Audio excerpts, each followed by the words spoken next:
बीडच्या वडवणी तालुक्यातील खळवट लिमगाव या ठिकाणी गेल्या काही दिवसांपूर्वी ग्रामपंचायत ग्रामस्थांनी पोलिसांनी एक बैठक घेतली आणि या बैठकीतून गावामध्ये सीसीटीव्ही कॅमेरा बसवण्याचं ठरलं। हे सीसीटीव्ही कॅमेरे बसवण्यापूर्वी गावामध्ये मोठ्या प्रमाणात चोऱ्या आणि इतर गुन्हे देखील घडत होते। मात्र याला आळा बसवण्यासाठी आणि त्या उद्देशाने या ठिकाणी संपूर्ण गावभरामध्ये अशा पद्धतीने हे सीसीटीव्ही कॅमेरे प्रत्येक ठिकाणी बसवण्यात आलेले आहेत आणि याचा परिणाम जो आहे तो मोठ्या प्रमाणात जाणवत आहे। पोलिसांनी दिलेल्या माहितीनुसार जेव्हापासून हे कॅमेरे बसवण्यात आले तेव्हापासून एकही गुन्हा झालेला नाही। माझ्यासोबत ग्रामस्थ आहेत, काय सांगाल कशा पद्धतीचा परिणाम झाला आणि हे सीसीटीव्ही कॅमेरे बसवण्यापूर्वी कशा पद्धतीचे असे गंभीर गुन्हे गावामध्ये घडत होते? नमस्कार। ज्यावेळेस आम्ही CCTV बसवले त्यावेळीच्यापासून आमच्या गावामध्ये एक म्हणजे चोऱ्याचं प्रमाण असू द्या, गुन्हेगारी क्षेत्राचं प्रमाण, पुन्हा जे म्हणजे किरकोळ वाद व्हायचे ते वाद कमी झालेले आहेत। पुन्हा जे समजा नशापान करणारे जे व्यक्ती होते त्यांना सुद्धा ह्या CCTV पासून बसवल्यापासून त्याला आळा बसलेला आहे। यांचा आम्हाला गावकऱ्यांना व सगळ्यांना आम्हाला भरपूर ह्याचा फायदा झालेला आहे। पाठीमागे काही गंभीर स्वरूपाचे गुन्हे घडले होते, चोऱ्या दरोडे अशा प्रकारचे गुन्हे घडले आणि त्यानंतर तुम्ही पोलिसांशी समन्वय संपर्क साधला।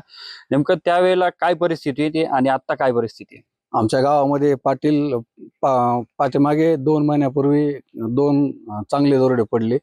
त्यानंतर आम्ही गावामध्ये सरपंच असतील, ग्रामस्थ असतील यांच्या माध्यमातून आम्ही गावामध्ये बैठका घेऊन गावामध्ये राखण म्हणजे रवण या प्रकारे 2-3 महिने आम्ही चालू ठेवली। यानंतर आम्ही असं ठरवलं की रवण बंद पडणार आहे, काही दिवसांनी हे लोक जागणार नाहीत एवढ्या वेळ। मग ग्रामपंचायतनं आम्ही सगळ्यांनी ठराव मान्य केला आणि गावामध्ये CCTV बसवण्याचं काम केलं।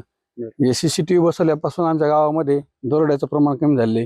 जे छोटे मोठे भांडणं असतात, किरकोळ भांडणं असतात, हे भांडणं सध्या आता या ठिकाणी कमी झाले आहेत। पूर्णपणे थांबले? हो, पूर्णपणे घडले नाहीत CCTV बसवल्यापासून या ठिकाणी कोणताही गुन्हा घडलेला नाही। हे चांगलं काम याचा मोठ्या प्रमाणात परिणाम दिसून येतोय। आणखी काही ग्रामस्थ आहेत, हे जे CCTV आता तुम्ही इन्स्टॉल केले तिथं, याला लाईट किंवा इतर गोष्टी लागतात, हे 24 तास चालू असतात का आणि ते कसे चालू राहतात? 24 तास चालू असतात। त्याच्यामध्ये ते म्हणजे सोलर प्लॅन्टच्या पाट्या बसवलेल्या आहेत त्याला। ते म्हणजे 24 तास चालू असतात। म्हणजे त्याच्यावर म्हणजे तुम्हाला आता सकारात्मक परिणाम इथं गावात दिसून आला एकूणच, तर इतर गावांमध्ये सुद्धा बसवले तर या सगळ्या गोष्टींना आळा बसेल असं तुम्हाला वाटतं? हा, बसेल ना पूर्णपणे। म्हणजे आता लिमगाव मध्ये बसवलं, आता आजूबाजूच्या खेड्यापाड्यामध्ये पण ते बसवायला चालू केले त्यांनी। म्हणजे आता खळवट लिमगावचं बघितलं की लिमगावचं बघितल्यानंतर आता म्हणजे शेजारचे गाव आहेत त्यांनी प्रत्येक गावामध्ये बसवायला त्यांनी पण चालू केलेत। नक्कीच या ठिकाणी ज्या उद्देशाने हे CCTV कॅमेरे गावामध्ये बसवण्यात आले होते तो उद्देश आता कुठेतरी फळाला आलेला आहे आणि या ठिकाणी सकारात्मक त्याचे परिणाम दिसून येत आहेत। यामुळे आसपासच्या पोलीस स्टेशन हद्दीतील गावांमध्ये देखील आता CCTV कॅमेरे बसवण्यास सुरुवात झालेली आहे आणि हे CCTV अतिशय कमी खर्चामध्ये बसवले जातात। दुसऱ्या बाजूला त्यांना कुठल्याही प्रकारच्या लाईटची गरज पडत नाही, सौर प्लेट त्यासोबत येते आणि यामुळे हे जे CCTV कॅमेरे बसवण्याचा जो खर्च आहे तो कमी आहे आणि प्रत्येक गावामध्ये जर अशा पद्धतीचे कॅमेरे बसले तर चोऱ्या दरोडे आणि इतर जे गुन्हे घडतात त्याला देखील मोठ्या प्रमाणात आळा बसण्याची शक्यता आहे। खळवट निमगाव या ठिकाणी देखील याचा सकारात्मक परिणाम सध्या पाहायला मिळतोय। जेव्हापासून CCTV कॅमेरे या गावामध्ये बसवण्यात आले तेव्हापासून कुठल्याही प्रकारचा एकही गुन्हा या गावामध्ये घडला नसल्याची गावकऱ्यांसह पोलिसांनी देखील माहिती दिली आहे। कॅमेरा पर्सन प्रमोद स्वामी, अशोक काळकुटे, TV9 मराठी, बीड।